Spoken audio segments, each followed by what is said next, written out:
We already brushed over Toshiya Joshima's technique, but we need to go into further detail. Did you know that the Honda S2000 has rear wheel steering? To put in a more technical term, it's called bump steer or lateral G-force controlled rear wheel steering. A Mazda RX-7, as we know, has the system. The gist of this rear wheel steering: during cornering, you get toe angle bias to the outside wheel that's most loaded. In the Mazda, it's inside toe, and it can be tuned for both rear wheels to go in the same direction, in the end producing rear wheel steering. We're going to far more detail in the video of the paradox of initial D, but in the S2000, under compression, you get outside toe. So the RX-7's rear wheel steering attempts to turn in with the front end, whereas the S2000's rear end wants to rotate under load. The S2000 has this rear wheel steering system. The car is built around this rear wheel steering system. The wheelbase is short and the car is extremely light, all for one purpose. Honda wanted an uncompromised precision tool pocket rocket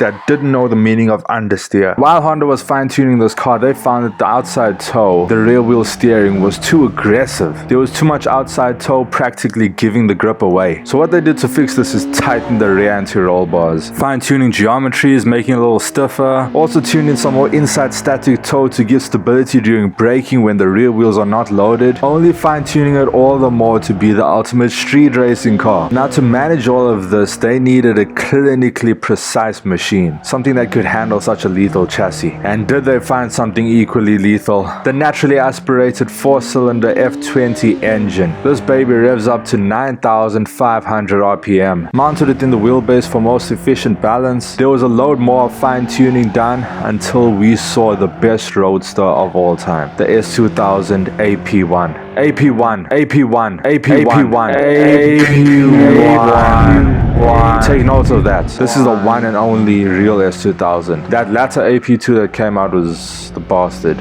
And here we are, Tsukuba Pass in the S2000. The fruit lines. While finally doing the video on Joshima and Hoshino, Purple Shadow versus Project D, which if you haven't checked that video out, you really should. I felt the urge to get into detail on Joshima's technique. I already went into detail on Hoshino's, but we need to get something clear with Joshima. So it's known to many people that he used his throttle to rotate, and well, that's true, he did. And so there's not a misinterpretation, but there is a lack of information, because that's not the only technique he used. What his technique produced, the outcome, that was always the same. But what he used was always different. Sometimes he uses deceleration, because look at this, the S2000 loves it when you dive in. Just a little bit of weight transfer. Lift off the throttles enough. You don't even need to dab the brake. Mid-corner, you can do it. Now I'm going to the fast section. I can hardly see, my windows misted up. Come on. Please clear up. Sometimes Joshima would use the special technique that Takumi learned. Better than that, shift locking. A refined version of slip locking. I'm calling it something else because I absolutely butchered that corner, so I'm butchering my words now. A shift lock. Shift lock does not have to break your engine. And shift lock doesn't have to have absolutely zero rev matching. You can just selectively choose how much shift locking you want. Do you want it to be aggressive or gentle? You can, well, oh no, man. You can just lock it up like that. Let's do that again, shall we?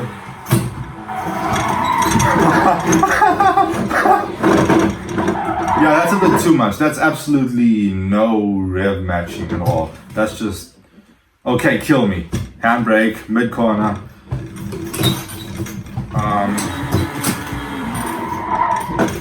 Yo, launch the car in reverse, wow.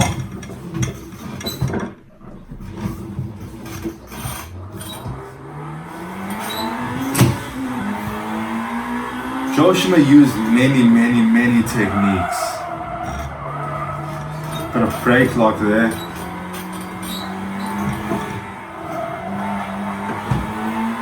What stands out to us is the acceleration because, well, it's the most fun. It's power sliding, it's drifting. But in all of this, there was one thing. Joshima learned how to control his rear wheel steering. Just like Keisuke later in his life learned exactly how to control his rear wheel steering that worked the opposite way in his Mazda RX-7. You can choose how much rear wheel steering you want with how you drive your car. In the S2000 and the RX-7 is how much leaning you have. Okay, we are at the end of the lap, so let's just restart. Yeah, let's go back to the start.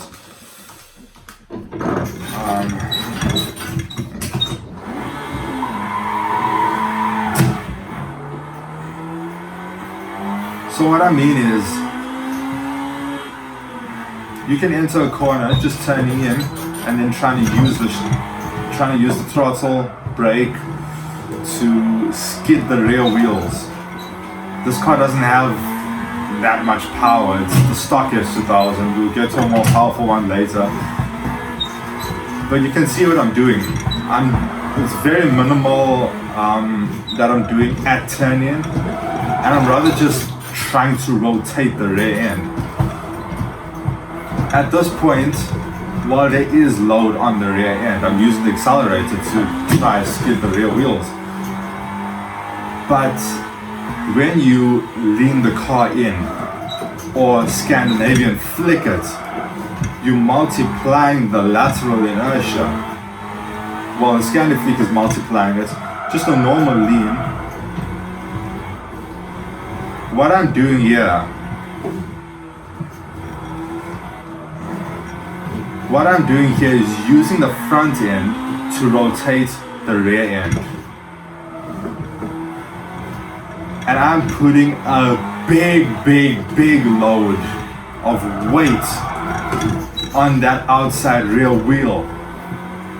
This is all compressing the rear suspension, the rear outside suspension, and giving me rear wheel steering that could send me up the mountain if I don't know what I'm doing.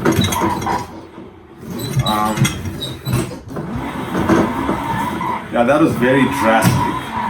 Oh, I'm in the ditch. Yeah, this is where you get a tow truck and cry and take your car to the workshop. See, Joshima, after many years of trial and error, experience, practice, honing his technique, he learned how to control the weight of his car, and he learned when he needed to lean more, whether it's through certain type of corners, whether he knew he was just generally not balancing his car properly, and when he needed to pivot.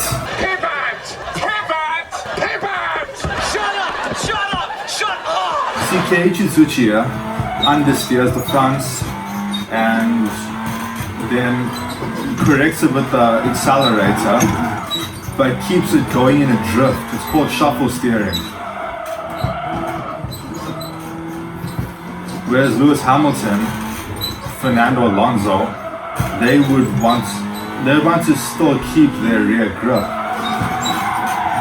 during the understeer rotation. I just hit some water. But Keiichi Tsuchiya would make it into a rear slip angle. But Joshima never slipped his front tires. He never ever scrubbed his front tires. They were at their peak of grip, peak of deformation, and they stayed there. Oh, that felt beautiful. That just felt so good.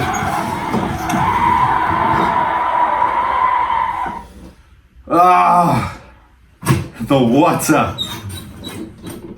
I don't think it was just water. I think I touched the grass. Might have just been for that much, but oh man, when the grass is wet, it's like going over the wet curbs in Formula 1.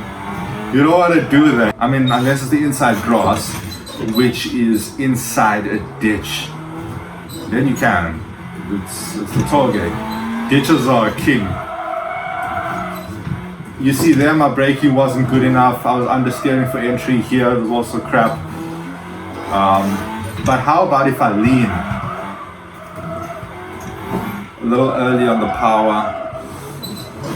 This S2000, the stock one, the power is quite limited. And Joshima's S2000, well, it wasn't overpowered.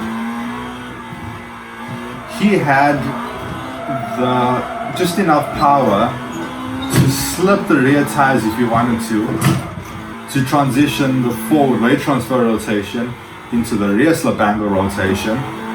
And at that moment where he is using the throttle to rotate, the rear outside wheel would be most loaded. So while he's slipping it, that would be the peak of rear wheel steer.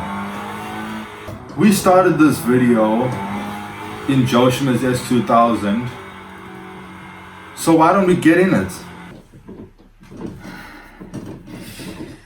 Guys, there's a problem. You see, I mean, there's ideas that we can have of these initial D cars, but the thing is,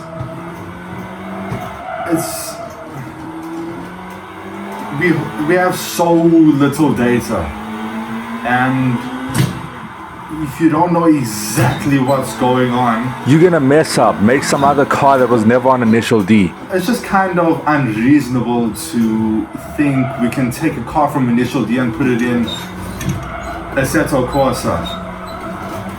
And I'm gonna prove right now that this S2000 isn't the same as the S2000 Joshima drove.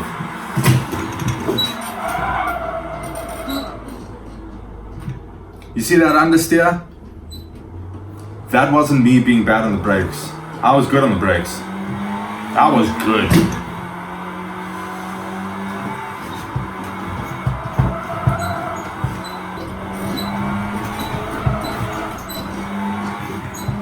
It is clear in Joshima's driving.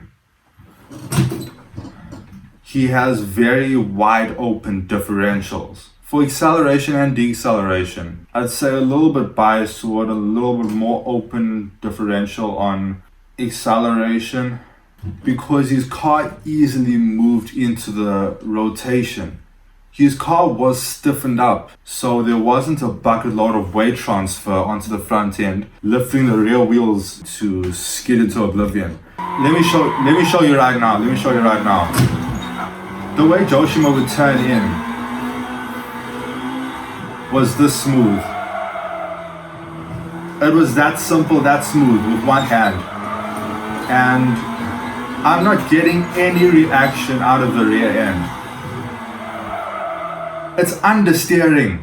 It's just understeering. These differentials, I can feel it's the differential. And also a lot of other stuff, toe angles are messed up and all, but differential is the main thing. Let me show you a car that is closer to Joshima's S2000. When it comes to suspension stiffness, the one we just drove is closer to Joshima's S2000, but everything else is closer to this baby. This is the Seeker S2000 AP1.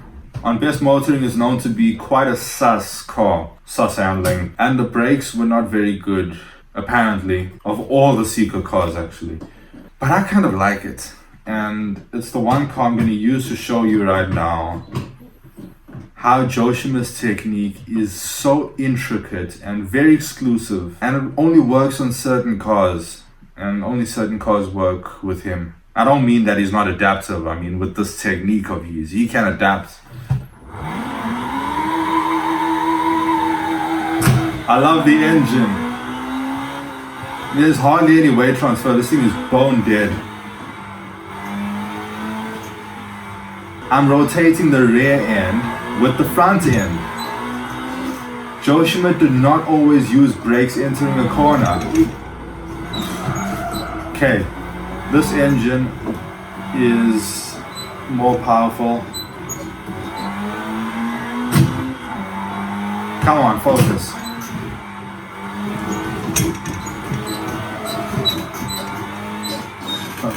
I know Joshima did not have any elbow waving like this. Well, my elbows are not waving, it's just my wrists.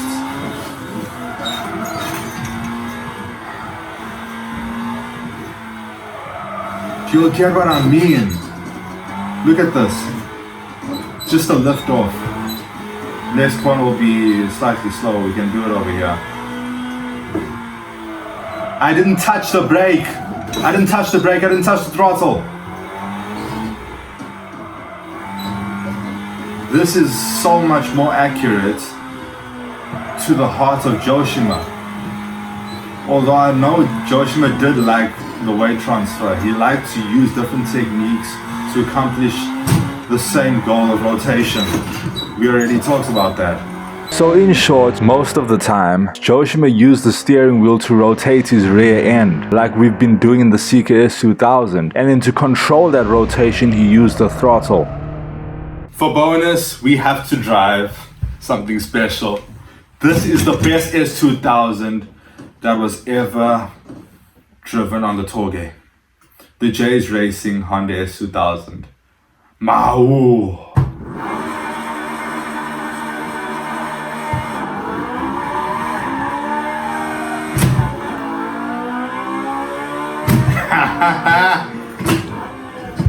This is it. She is quick.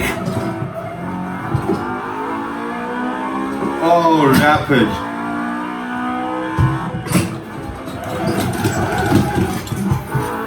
A little too much there. Oh, what the hell? Come on, behave. This is not Formula Drift.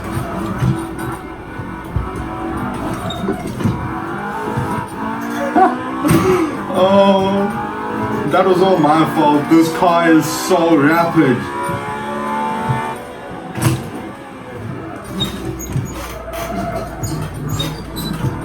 Off throttle, on throttle, trail braking, dabber brake. Look at this. I can use the steering wheel to rotate the rear without any other inputs. I don't need a trail brake. This is a car I can say trail brake is for losers. Look at this thing. J's Racing has come a long way because,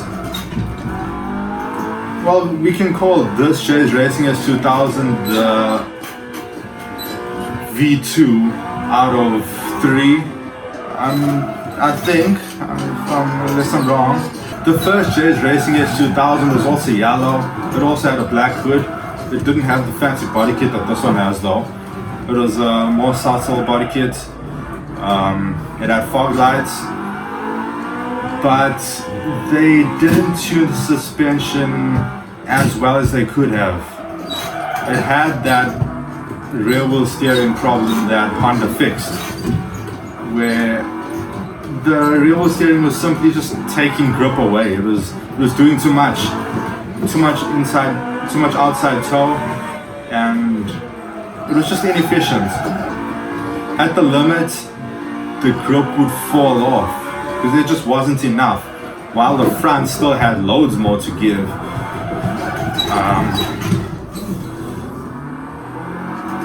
But then they fixed it with this one, and then the one that came after this was just the next level.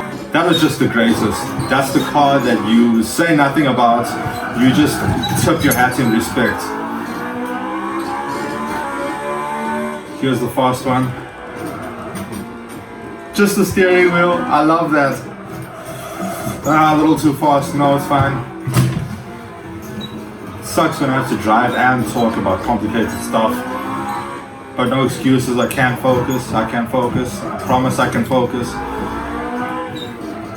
There is already a video of the V3 Mahu Torge J's Racing S2000. That one, I took it around Gunsai Torge in an attempt to beat Keiichi Tsuchiya on the qualifying time trial course, the really short course.